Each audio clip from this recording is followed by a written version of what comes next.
Okay, so resistance. So if you remember what resistance is the ability of a conductor. Resistance is the ability of a conductor to resist or to limit the current of electricity. So something that has a higher resistance is less likely to let electricity, or will only let a smaller amount of electricity flow through it. So things like wood and plastic, we would say have an extremely high amount of resistance, where it's very difficult to get electricity to flow through these things, virtually impossible. And other things such as copper wire have very low resistance. In other words, it'll just let all the electricity flow through it. So that's what resistance. Kalau dalam bahasa Melayu, rintangan. So kalau kamu ingat rintangan, voltan dan arus, this is what resistance is. Alright, so one of the things that you learn in Form 2 is something called Ohm's Law. So Ohm's Law, just for review, Ohm's Law, we write it out something like this. The relationship between the voltage, the current, and the resistance. Is it just... Oh no, okay. So, voltage, the total voltage in a circuit will equal, or potential difference as we've learned, the total potential difference will be equal to the current times the resistance. Or we can rewrite this formula, either resistance will equal the total voltage divided by the amount of flow, or we can once again rewrite as current equals total voltage divided by the resistance. All those are different ways of writing the same formula that we learned in Form 2. So the important thing is, basically, if you increase one of the numbers, it usually causes the other number to also increase. So that's the formula that we learned in Form 2. Now, in Form 5, now we discover that actually not everything follows what we call Ohm's Law. So there are actually things that do not obey, very disobedient things. There are things that actually do not obey or do not actually follow Ohm's Law. Science is like that. First you learn a law, and then later on you say, but actually, right? So this is what we call a conductor that follows Ohm's Law, like what we just saw in the picture, or just like the formula that we just saw. We call this an ohmic conductor. So an ohmic conductor, it follows Ohm's Law, while a conductor which does not follow Ohm's Law is called a non-ohmic conductor. I think that's quite easy to understand. So because of this, things like the potential difference and the current are also affected. So you can go ahead and see the experiment in your textbooks, but I'm just going to go and show the conclusion of the experiments. So if we were to make a graph, if we were to show a graph showing the relationship between the voltage and the current. So for an ohmic conductor, you'd get a graph that looks like this, a straight line. Okay, because if we were to plot it on a graph, we would use this formula. Okay, when voltage is 5, the current will be maybe 2. If the voltage is 10, then according to Ohm's Law, the current would be, let's say, 4. In fact, let me just write it out. So if we were to follow Ohm's Law, right? Oops. So something that follows Ohm's Law directly right? We can use the formula V equals I R. Okay, let's say R is set as 1. Let's just set R as 1. So what we can do is we can plot it on a graph. So when voltage and if current is 1 ampere, then 1 times 1 equals 1. So we plot it on the graph. When it equals 2 ampere, 1 times 2 equals 2. If it's 3, then it should also be 3.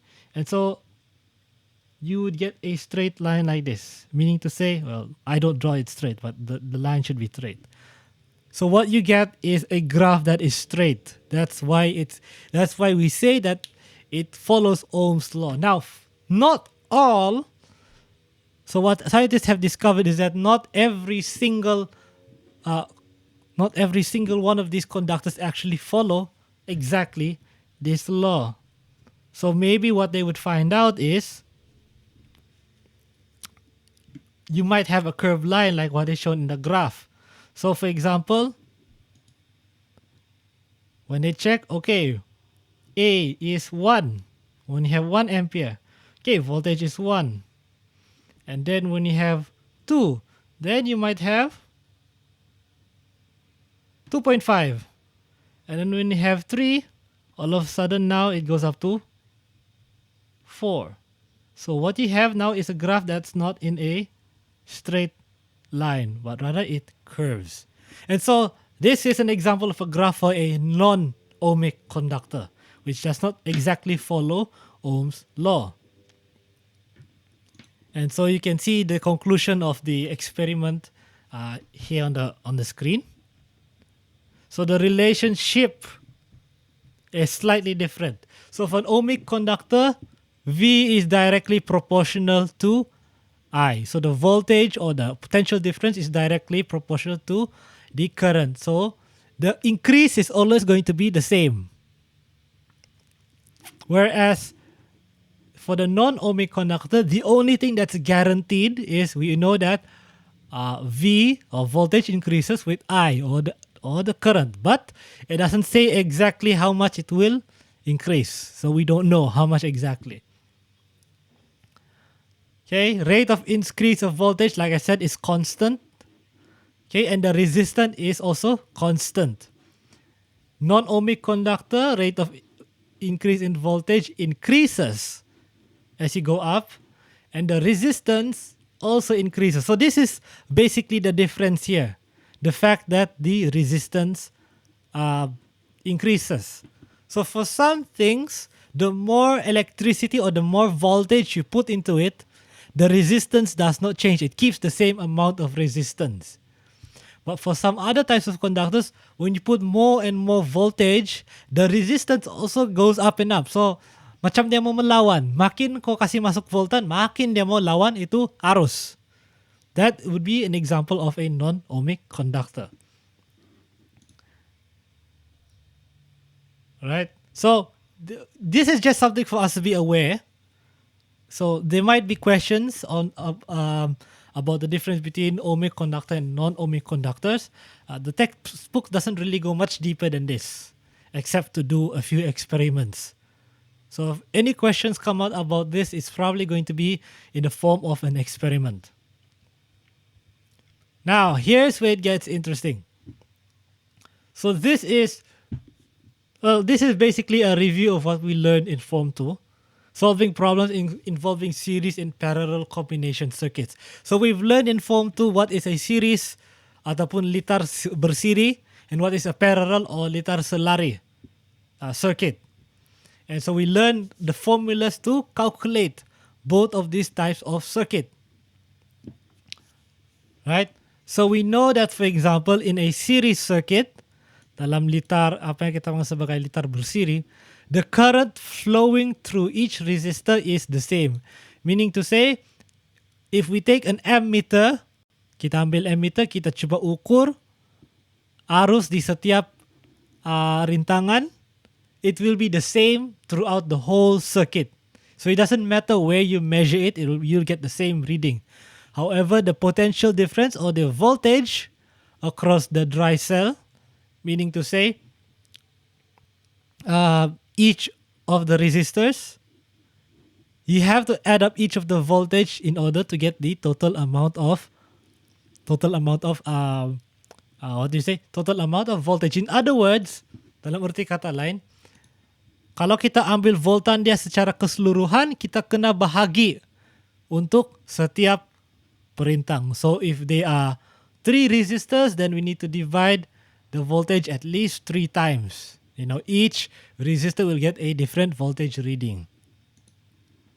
And to calculate the effective resistance, so if you want to calculate the resistance for the whole series circuit, we need to just add each of the resistances together.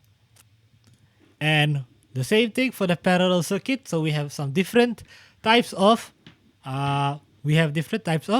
formula that we use. So for example, for the current, the current gets divided across each of the 3 different branches. So we need to add up the current in each of the different branches to get the total current. The potential difference, the voltage across each resistor is the same, meaning to say you do not need to divide up the voltage through the three resistors, I should say so. And the effective resistance, you have this weird formula where instead of adding everything normally, you have to inverse it. So you have to do 1 over R equals 1 over R1 plus 1 over R2 plus 1 over R3. All of these things you have already studied back in Form 2. Ini semua kamu sudah belajar di Form 2. But what is now new and not difficult, but just different in Form 5 is that now, instead of having a series that's only series or having one that's only parallel, now you have a situation where you combine both types of circuit into one. So, for example, this example question is also in your textbook. So you can follow along in your textbook.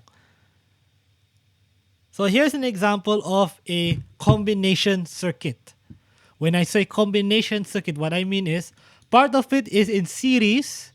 So this part here, this first resistor here, is connected as secara berseri or in series.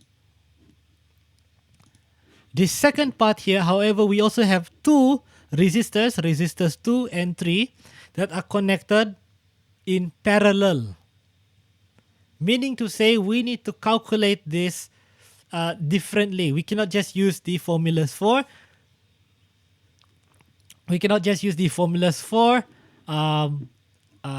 series and parallel alone.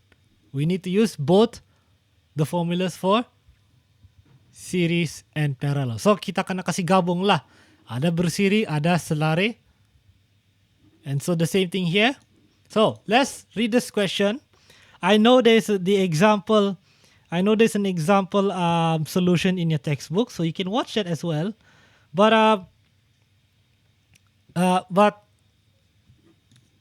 I want to go through it because it can get a little bit complicated if you're not so sure about what it is. Okay.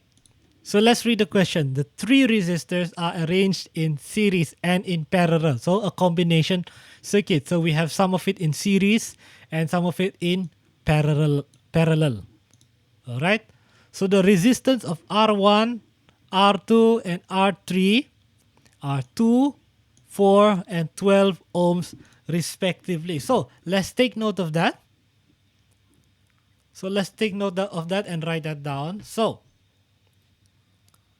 the resistance of R1 is 2 ohms. R2 is 4 ohms. And R3 is 12 ohms. Alright, so let's start from there. Now let's look at the question again. So now that you have seen the question, the first question is, what is the effective resistance? So the way So when we look at this, we can see that part of it is in parallel and part of it is in series. So kita tidak boleh tambah saja semualah. Kita kena gabungkan parallel and series punya formula. So what you can do, or what you should do, is what we need to consider this as two parts. We need to consider the parallel and the series part of the circuit as two different parts of the calculation. So for example, so I'm just going to draw it quickly.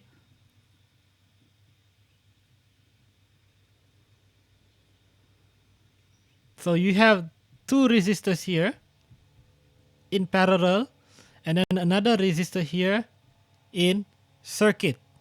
So the way the textbook does it is try to turn these two into one. Right? So in other words, we reimagine this as a series circuit. Okay, what I mean is, kita anggap yang semua ini, we consider this as one resistor. Right? So in other words, we try to consider this as this. So in order to find the total of this one, so in order to find it, so we try to consider this as one so that we can redraw it as this shape ataupun dalam bentuk ini. So in order to redraw it, untuk kita boleh lukis balik ini kita punya litar seperti ini, first we need to find the resistance of this whole thing here. So we start with just the parallel one. So if we were to find the resistance of the parallel one,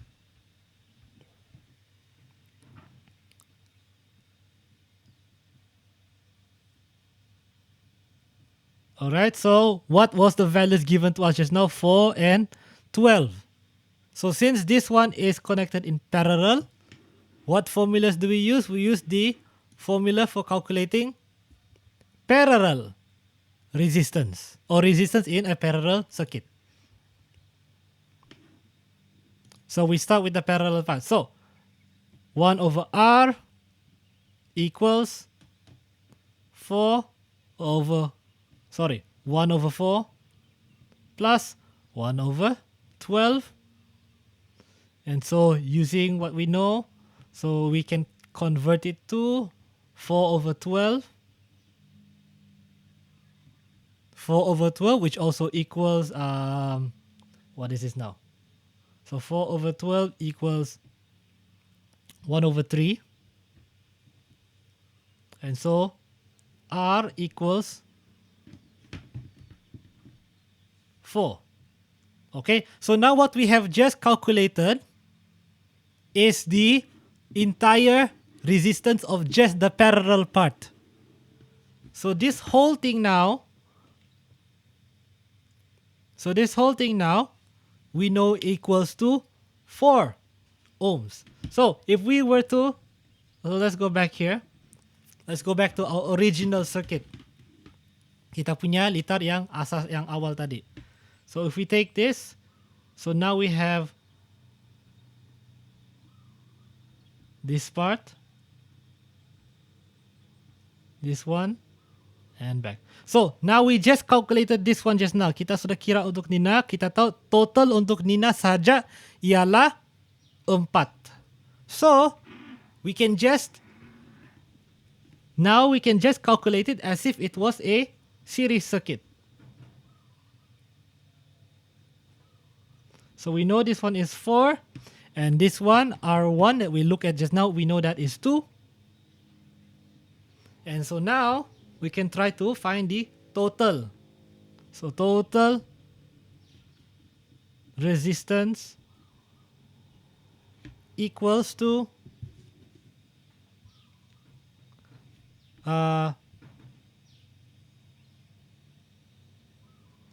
wait, did I make a mistake somewhere?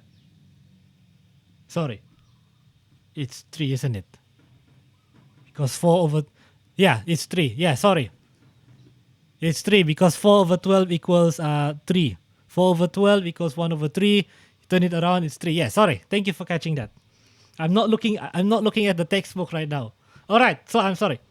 So you find that the total of the parallel part of the circuit is 3. And so now you combine the two sides together. Now you get a total of 5. Yeah. I'm going through this step by step, not because the solution is not in the textbook, but I want you to see how you think about it. Now, can I just write the whole thing in one? Can I write the whole thing as one formula? Of course I can. Of course you can do it. You could, if you want to, you could write it like this. You could try to write it out like this, but you might get a bit confused if you try to do it like this. You could try to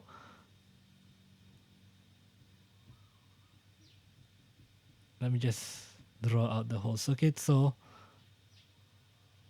you have 2, 4, and 12. You could try to write it out like this if you want. Total resistance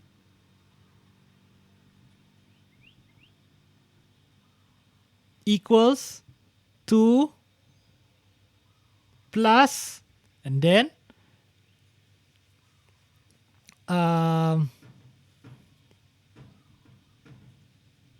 actually it would still be pretty hard, huh? Equals, no, you have to do it separately. It's hard to do it one by one. How would you write it out as one formula? Yeah? I'm trying to think. No, it would be difficult to write it out as one formula. You have to do it. You have to do each part separately. So, yeah, basically you just write it out as you basically have to consider it as two different circuits. That's basically the easiest way to do it.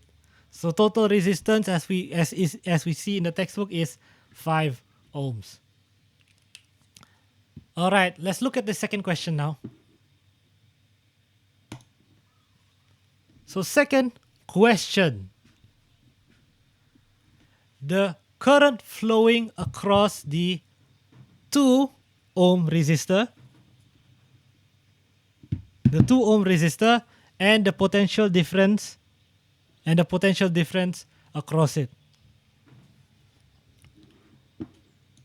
So what we need to do is first, when we find a question like that where you have to find the current flowing across one part or one resistor, okay, sebelum kamu boleh cari untuk satu resistor, kamu kena cari untuk secara keseluruhan. You need to find the total current first. Okay, so total current flowing, we can just use Ohm's Law. Okay, so let's use Ohm's Law for this. So Ohm's Law is V equals IR, but since we're talking about current, we'll use I equals VR. Now, since we're looking for total current, it has to be total current equals total voltage over total or effective resistance. Meaning to say, dia punya resistance secara keseluruhan. Because we're looking for the whole circuit. Kita mau cari yang untuk the whole, kita mau cari untuk seluruh circuit itu. So what we can do, actually, let me just do something. Let me just move it over to this side, so that you can just see the diagram a little bit better.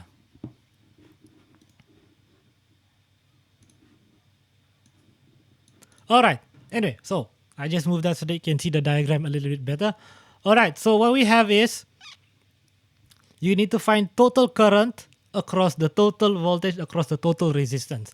So just now we already calculate total resistance. We know that total or effective resistance. Let's use the word effective. Effective resistance equals 5 ohms. So that's what we're going to use for this formula. So because of that, we can find the total current. So I now we know equals total voltage over total resistance total voltage is shown in the diagram as 6 volts. Yeah, 6 volts. So 6 divided by 5. And you get a total of 1.2 amperes. So now that is the total current. This is total current. Total. Now we still have to find the current across one part or one component or one resistor. Okay, so since we need to find it for one resistor, or rather what we need to find is the potential difference across one. Okay, we found the total current. Now, do we need to calculate the current separately for the first resistor? Actually, we do not have to because it is in series. And when it is in series, the current is going to be the same across each component. Right? So because the first resistor is in series, then we do not need to recalculate it. It's going to be the same. So the first question is already answered. So this is the question for the first answer question. Now the second question is, what is the potential difference across the first resistor? So since it's asking for the potential difference, then once again, we are going to use Ohm's law. So potential difference, we are looking for voltage. What is the voltage across the resistor? We know how much is the current. It's 1.2. Alright, and how much is the resistor? It's 2 ohms. So you get a total of 2.4 volts. Right? This part is basically the same as this part is basically the same as what we learned. Now C is a little bit more interesting. So B is easy because B is like what we've learned in the past. C is interesting because now we're dealing with the parallel part of the circuit. So since we're dealing with the parallel part of the circuit, we have to use the formula for, once again, parallel. So what are we going to do? First, we need to find out this parallel part of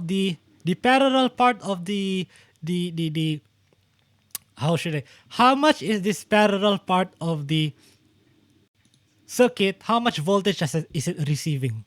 All right, for just this one. So once again, we come back to the same.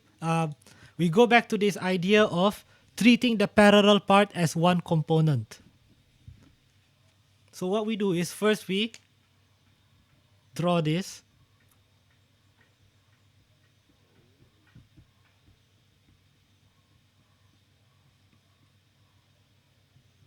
So what we do is first we treat this part here.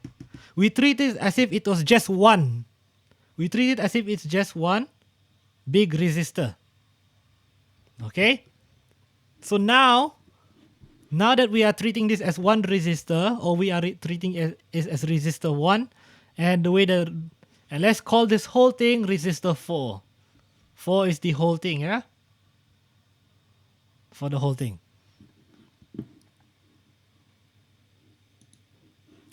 Okay? Now, what we can do is we go back to the formula for series. So now we are treating it like it's part of a series. So meaning to say, we can use this formula now. Okay? So meaning to say, what we've just learned a while ago. Where was I? Okay. So what we can do, we can use the same formula. We just learned that the total voltage is 6. Total voltage is 6. Okay?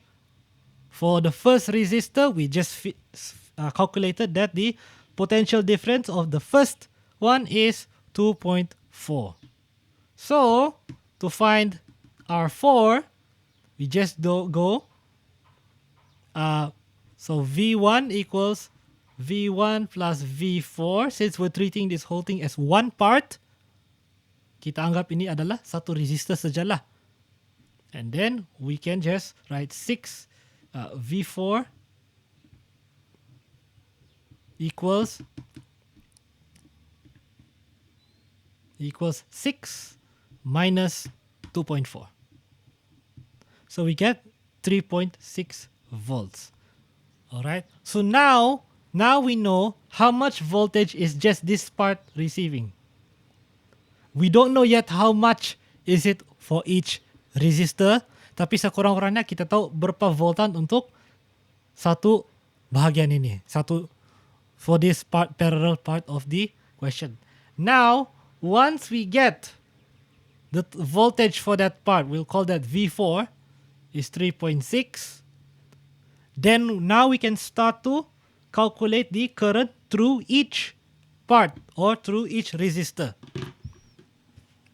Now we can go back to using parallel.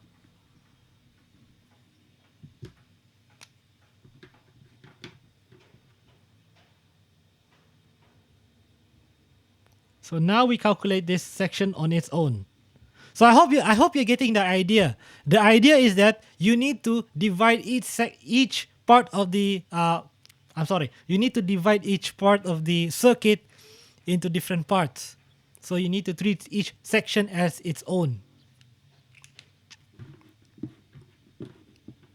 Okay, where was I? Yes. So we know this is 4 ohms.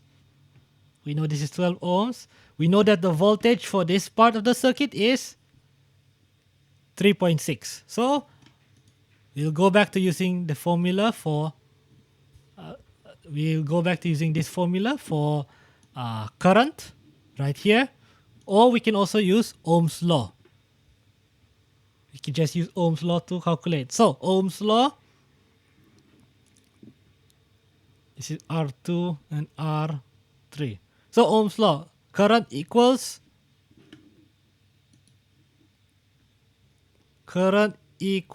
voltage divided by R. So current going across the first one, I2 equals V4 divided by R2. So that is 3.6 divided by 4. So you get 0.9 ampere. So that's for this one. So we can write that down. The current here is 0.9 ampere. And then we can try for the other section. The second section, which is same thing. I3 equals V4 divided by R3. So you get 12 divided by 3.6 divided by 12, you get 0.3 ampere. So again, it's the same idea. Every single one of these components, you have to look at it. Is it in parallel or is it in series? And can I simplify it as parallel or in series? Okay, so that is for example number 1. Let's look at one more example. This is example question number 2. Now this one is even a little bit longer, not longer, because now we have even more sections to deal with. So we have these first two resistors. These first two resistors are in series. And then we have some more resistors connected in parallel. And then inside the parallel circuit, you have two resistors that are once again connected in series. So again, you have to divide the whole thing part by part. So now it gets not more difficult, just longer. Okay, it doesn't really get more difficult. The maths is the same, but it gets longer. That's all that happens. So question number 1, calculate the effective resistance. So again, what we need to do is we need to simplify it. So we have this, and then we need this,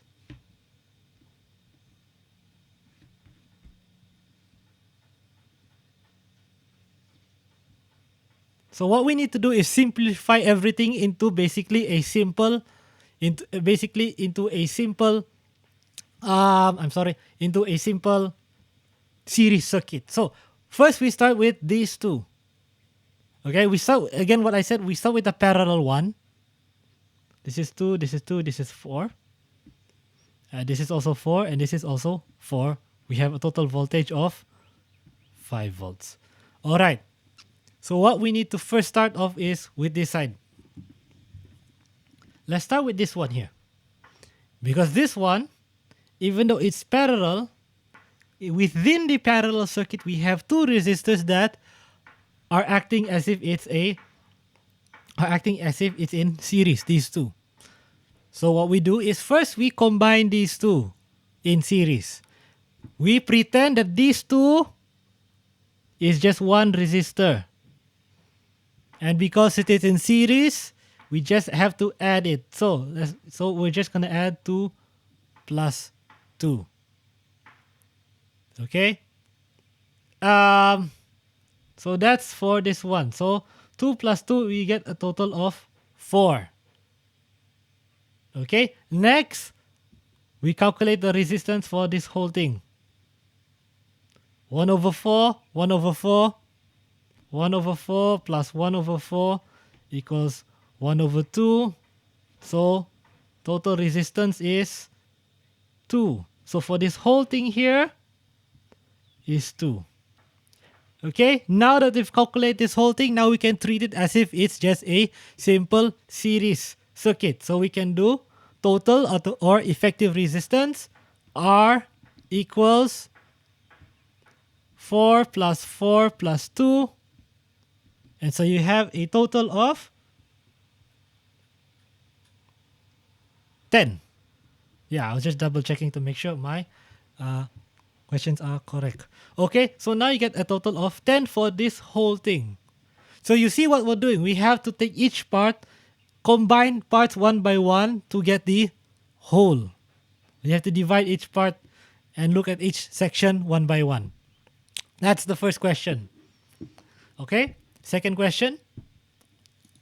Second question is, what is the current flowing through the ammeter? Okay, so when there's a question about the ammeter, an important thing is you need to look at where the ammeter is. Right? Now, since the ammeter is here off to the side, then basically it's calculating the current throughout the whole litar, or throughout the whole circuit. Now, if the ammeter was here somewhere inside the parallel part, then the way you would calculate it is different, because then you have to find the individual current. But since we are just having the ammeter here, we can just find the we just need to find the current for the whole part. So that is easy. So this is A, and so for B that's easy. So we just need to find the total of everything. So total current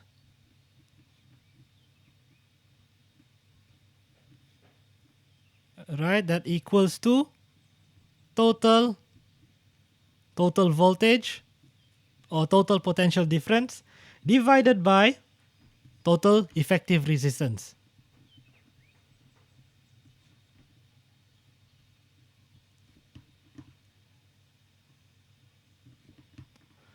Okay, so when you get the total of everything, then what you get is, okay, total voltage is 5.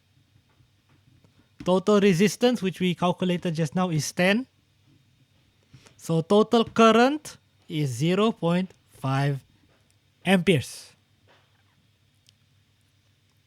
Okay, the solution is in your textbook, so go ahead and follow along with the I know I'm writing it a little bit messy, but this is just to show you how you'd figure things out. All right, question C. Question C is, what is the potential difference across points A and B? So basically, this is an interesting question, because meaning to say A and B. So it gives you the 2 points. Okay, it's here at the letter A and letter B. So you need to find the voltage across the parallel part. So what you need to do is you need to treat this whole thing, this whole parallel part as one resistor or as one component. Now luckily for us, we already calculated what is the resistance for this whole part here, for this parallel part.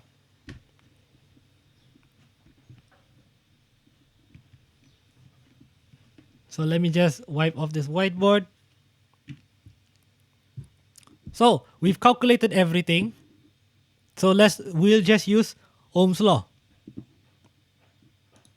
Okay, so Ohm's Law, when we are looking for the potential difference, we use V equals IR. Sorry, silau. Let me write it there. V equals IR. Okay, we're looking for the voltage. So we can just use the Ohm's Law. Okay, we know that the resistance in just that part of the equation, we know that the resistance here is 2. We calculated that earlier. So resistance is 2 ohms. Okay, we know that the current for the whole thing is 0.5. So just put it all in Ohm's Law. Voltage equals 2 times 0.5. You get a total of 1 volt. So basically across the parallel part of the circuit, it's only 1 volt. Okay. So those are all the example questions that we've gone through. Now, if you're feeling a little bit stuck, what I would suggest you to do first is to review just parallel and series alone by itself. Yeah, you can go back to Form 2, look at the questions in Form 2, take a look at it, and continue and try to review those questions. Once you're confident with calculating both series and parallel, then you can try combination. Circuits like this one. It's basically the same thing, except you just have to divide each section into its own series or own parallel part and then calculate it one by one. Okay, one last part of resistance. Okay, we've been talking for 42 minutes so far. Okay, just the last part of this chapter. I'm just gonna finish the whole chapter today. The whole topic. We can't finish the chapter today. Okay, the factors that affect the resistance of a wire. So there are 3 factors. So resistance is not set. You can increase the resistance or you can change the resistance of something using one of these 3 factors. You could change your resistance by changing the length of the wire. You can change your resistance by changing the cross-sectional area. Cross-sectional meaning is just a fancy way to say how thick it is. How thick is a wire? Kalau kamu potong dia, and how much is the area of the surface if you were to cut? And the resistivity of the wire. Resistivity meaning to say different types of material, ya, bahan-bahan yang berbeza, dia mempunyai resistivity ataupun dia mempunyai tahap rintangan yang berbeza. So for example, copper has a much lower resistivity compared to plastic. Plastic is just like impossibly high amount of resistivity. Copper wire, very low, almost none. Alright, I'm not going to go through the whole thing, but if we were to summarize the factors, we could write the formula as something like this. Okay, R resistance equals rho. Rho meaning the proportional constant known as the resistivity of the conductor. Meaning to say, what is the resistivity of a conductor? It will depend on what material it is. Okay, times the length divided by A, or cross-sectional area. Now I want you to look carefully at the 2 different relationships we have here. The first one, the relationship of the resistance and the length, right? Written as R is proportional to L. In other words, if I were to write this down as a sentence, it would sound something like this. The resistance is directly proportional to its length.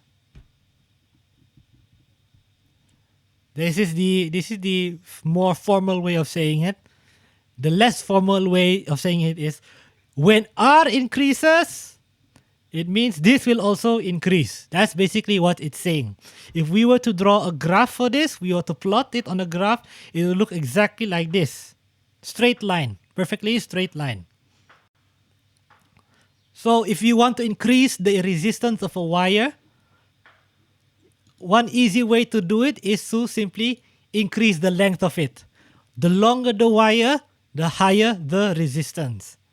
This is something that electrical engineers have to think about. For example, when you're making cables, that's a very good example. When you're making cables for housing, you know, those long cables that bring electricity through all the towns and all the houses in an area, even though it's made of metal, made of copper, that's something that has a very, very low amount of resistance.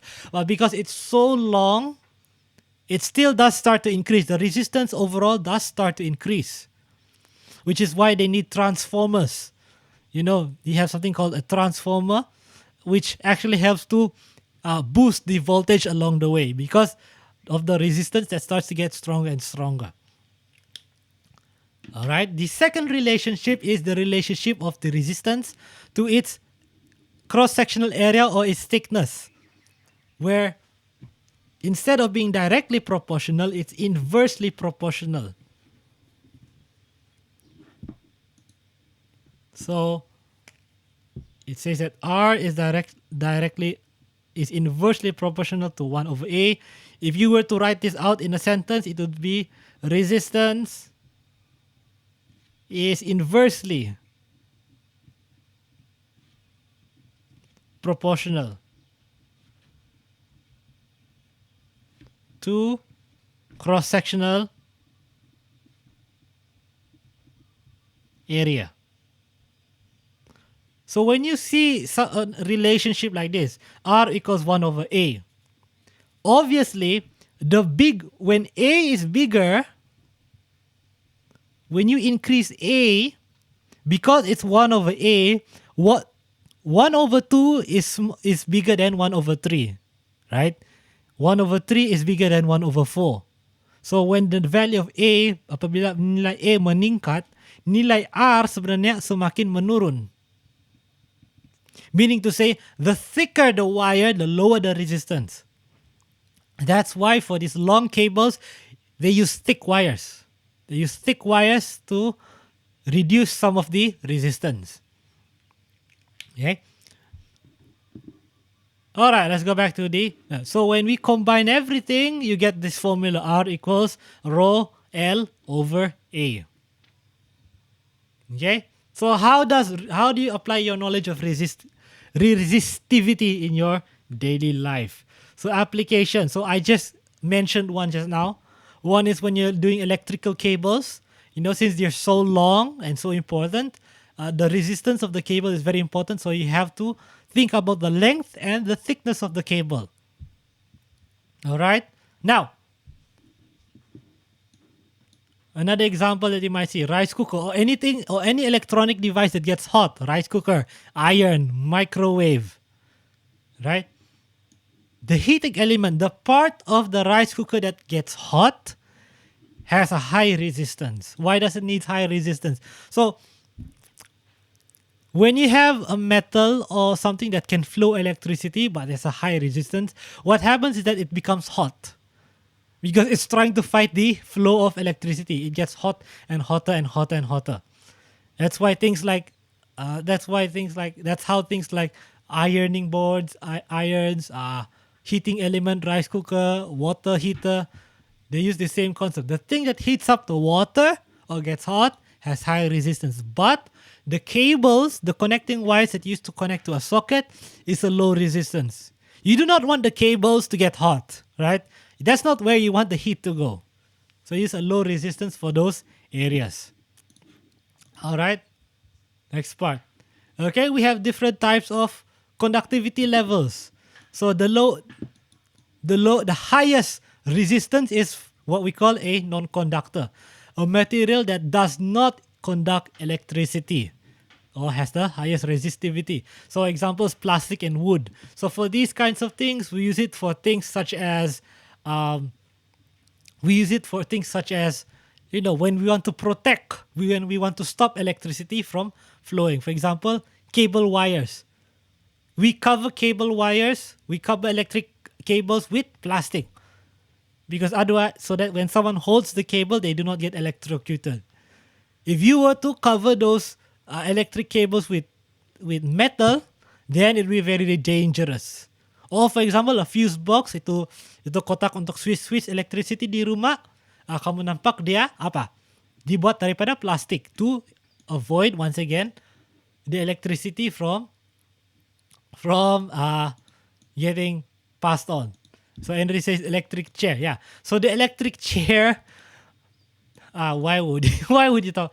Yeah, that's not a very nice thing. But an electric chair, yeah, the chair would be made of maybe plastic or wood, so that the electricity from the electric chair does not go to other people, except for the poor person who is sitting on the electric chair. Okay? Yes, electric blanket. So you have an electric blanket that you have a heating device that helps to warm you up. But at the same time, the blanket has some sort of plastic or some sort of insulator to avoid electricity from going into you while you sleep. So those are examples of uses for non-conductor. Next is semiconductor.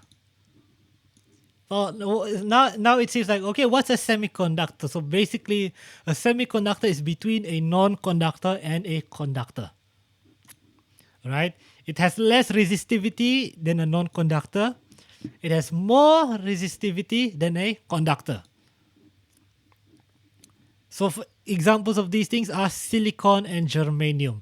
So you might think, so when can you use such a type of conductor? So semiconductors are most commonly used in things like electronics, in things like computers, in things like any sort of electrical devices. So why do we use these things why do we use a semiconductor instead of just a straight conductor? So the way a computer works, right? And this is just a very simplified version. The way a computer and an electronic and other devices work is that when you send the electricity to different components in the computer, you cannot have you don't want to have the same voltage. You want different amounts of current. You want the current to change. And so the way you use this is by using different amounts of resistance between the components. That way, and what a computer will do is it'll look at the different current and different voltages levels. It'll look at the changes in the electricity, and it will somehow interpret that as digital data. Okay, it's way more complicated than that. But basically, imagine, okay, bila itu electricity naik turun, then somehow the computer understands that as meaning different things. And that's how your computer or your electronic devices work. That's for example, Silicon Valley.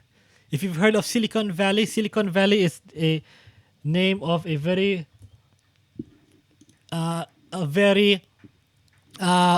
famous part in California, where a lot of the big tech companies have their headquarters in Silicon Valley, right? Like even NASA has their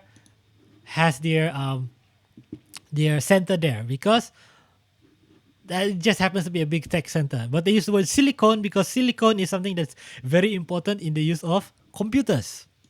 Next, conductors. I think you all know what a conductor is. Materials that conduct electricity. For example, iron and carbon has a low resistivity, not zero, but low resistivity. So we use it for electrical connections, cables, and such. Now this one is very interesting. A superconductor. So what is a superconductor? So a superconductor is basically a conductor, but better, right? So instead of having low resistivity, it has zero, exactly zero. Now, most materials, most of the superconductors that we have at the moment need to have something what's called critical temperature. In other words, it either needs to get very hot or very cold before it has a resistivity of zero. It's very interesting. Some things you need to get it very cold, excuse me, and when it becomes very cold, then the resistance becomes zero. Or for some other things, it needs to get very hot, and then when it gets very hot, then the resistance becomes zero. So, oh, sorry. Mm-hmm. Mm-hmm. Resistance is zero, then the current is zero. Okay, let's use Ohm's law. Let's do that. Let's That's a good question. So resistance. So voltage equals I R. So if the resistance is low or zero, then wouldn't the voltage or wouldn't the current also be zero? So that's a very good question. So let's say the voltage is 5, current we don't know yet, or rather we need to actually no. It's let's rewrite that. So we're making current as the subject here. V divided by R, right? So voltage. So let's say the voltage is 1. Let's say V equals 1. So 1 divided by 0. So the question is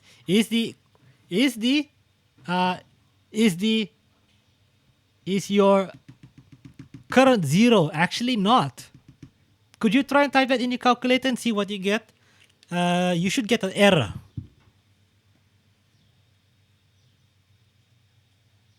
Something divided by 0, you should get an error. Or, right, okay? You will get an error if you try it on a calculator. It will be error. Why would you get an error? Because actually your answer would be infinity. Your answer is actually infinity. So, no, you will not get 0, actually, according to Ohm's law. You will not get 0. What you would get is almost perfect or very high amounts of current. Someone can go ahead and try and type in and calculate. My calculator tells me that you can't divide by 0. In other words, you get an error. Now, in practical terms, okay, we're talking practical terms now. Even though we say 0 resistance, in practical terms, it's probably going to be like a very small resistance, like 0.001 ohms.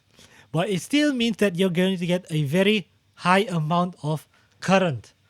So what that means is that a superconductor is something that's very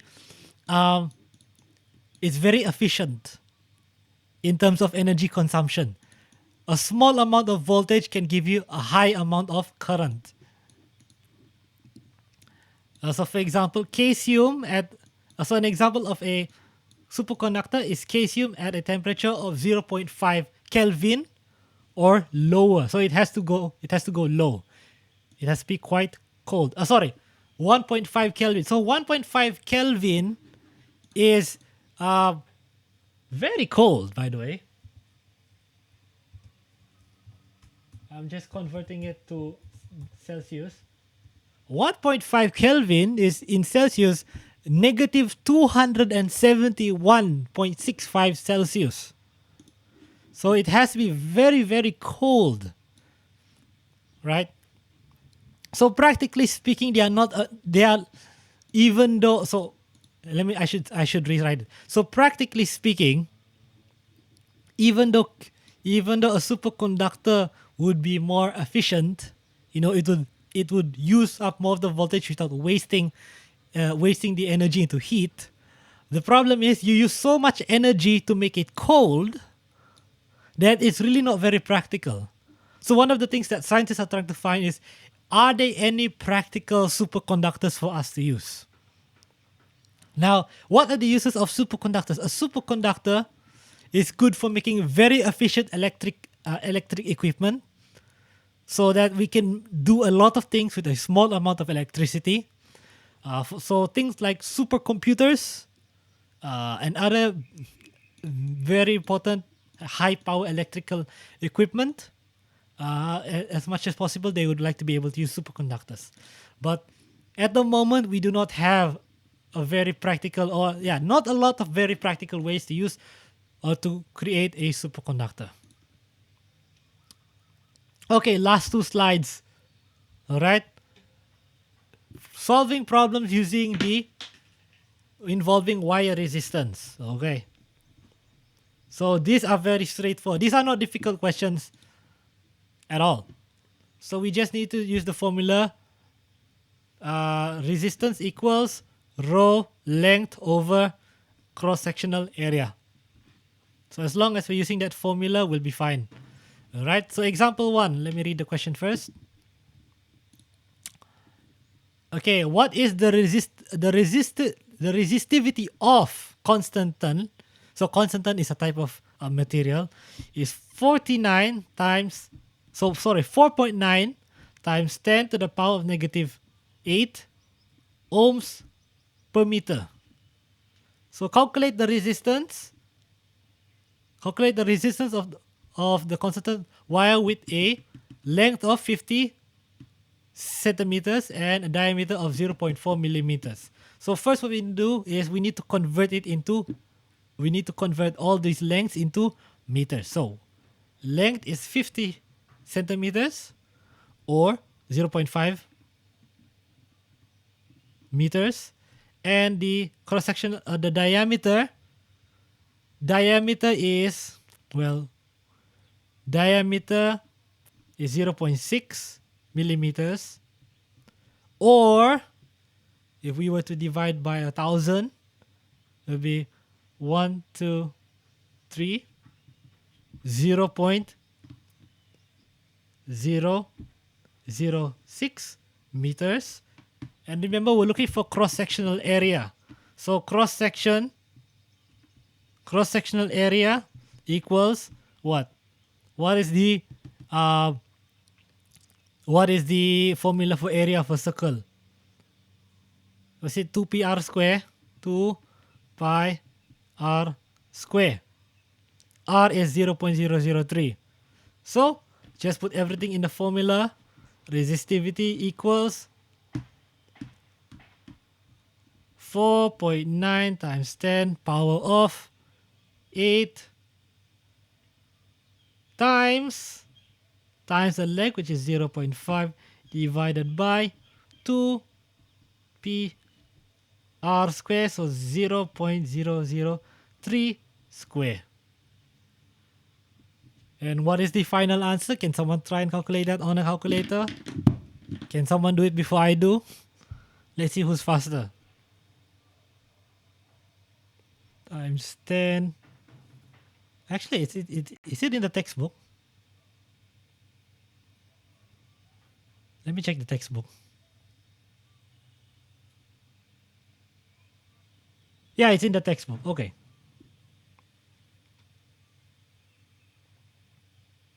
So yeah, just go ahead and do it in the text. So just it's all there in the textbook. Yeah, so radius. Sorry, it's not 2pr, it's pr square. I need to review my mathematics. All right, so yeah, it's all in your textbook. So just go ahead and watch your textbook. Your final answer would be 0.865 ohms. Just follow along in the textbooks. Second example.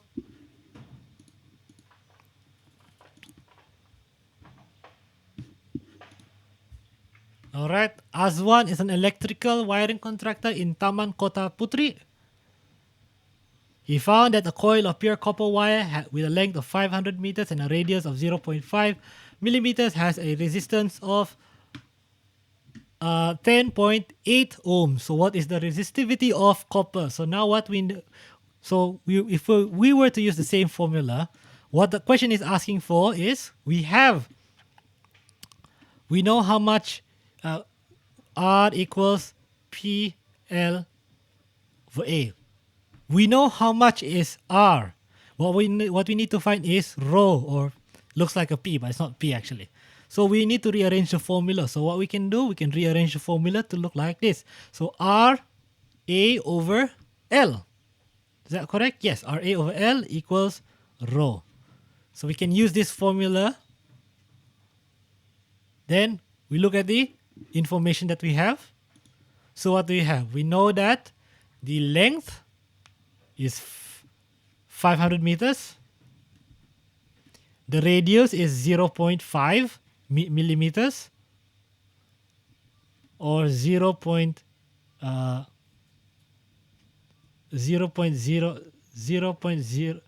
sorry,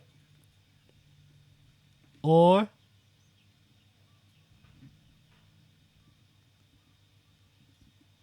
0.0005, and the total resistance is 10.8 ohms. So we can just write it all down in our formula. Again, same formula. Okay, P is what we're looking for. We're looking for the resistance, right? R, we know R is 10.8. Use the formula of PR square, 0.0005 square, and divided by 500, because the length is 500. You get your total, or your final answer of 1.696 times 10 power of negative 8 ohms per meter. In other words, copper has a very, very low resistivity. Alright. Okay, so basically that's it for this chapter. That's it for this chapter. Yeah, any questions before I dismiss you? A little bit over time. Sorry about that. Yes.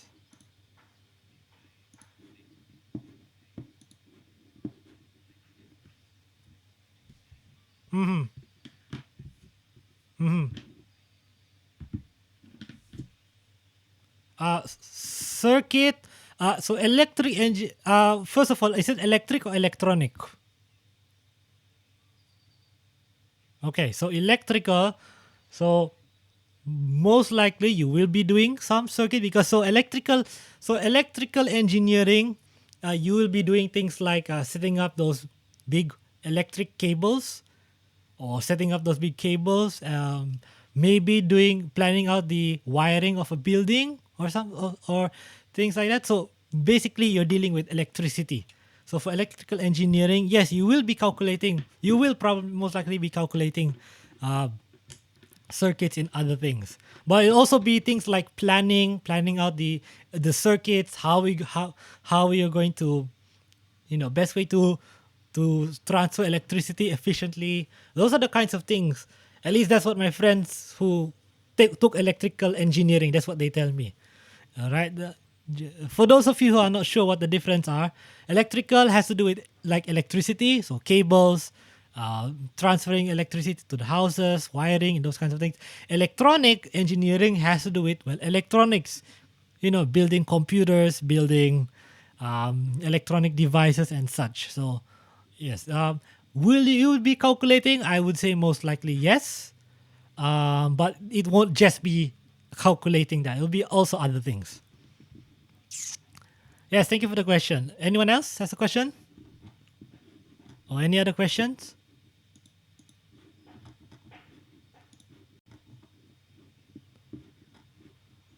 Yeah, so, all right. So if you don't understand everything today, don't feel bad. take a break and then come back to the questions at a later time and try to review a few things. I'll send you some exercises to do sometime this week. I know I didn't send any last week, but I'll do it this week. And yeah. Okay, so if there are no more questions, then thank you everyone for listening, and you are dismissed for today. Thank you.